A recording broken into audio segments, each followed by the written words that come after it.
am Scott Morgan, and I'm pleased today to announce that I'm going to seek the office and will file this morning for the office of the Republican nomination for Kansas Secretary of State.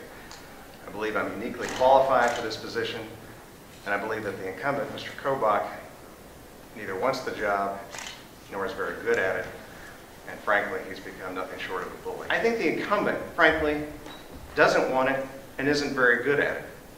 He didn't want to be Secretary of State. He's an accidental Secretary of State. It was what was available as part of whatever it is his blind ambition is driving him to do.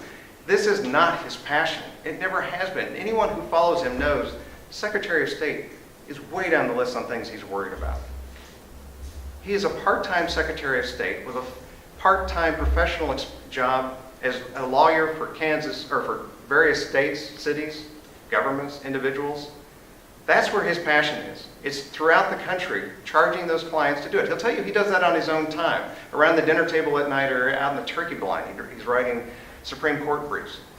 You cannot have two professional jobs. It's just by definition, you can't do that.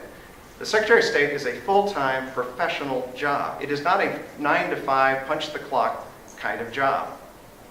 You have your own time, to be sure, for your family, your hobbies, whatever it is you do. But from a professional experience, the citizens of Kansas pay him $86,000 a year to do this job, to be the full-time professional Secretary of State. And so I'm saying, let someone who wants to do the job to do it, and you can go and do those passions that you feel so strongly about, Mr. Koback.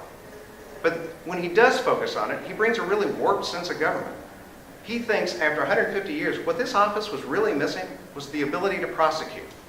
Who knew that that's what we've been missing? All these people around here in the ceremonial office of the Secretary of State, they just didn't realize they needed to be out there prosecuting people. Never mind that you've got county and district attorneys in every one of the counties. Never mind that you have a fully staffed Attorney General's office. He thought what he needed to do was come in here and expand the office and have prosecution powers. I didn't get it, but that was his great innovation. But you need to understand this man has an affection for police power. He thinks it would be a great idea if all citizens had to register with the police and provide and get a permit before they can rent a home in a town. This is part of his other work. He wrote the ordinance for Fremont, Nebraska. And the biggest part of it is that it requires anyone in that town who wants to rent a home to go to the police and buy a permit, give them full information. When did registering with the police become Republican? This has nothing to do with moderate, liberal, conservative, libertarian. This is just one of the few things we agree on. We're not big fans of police states.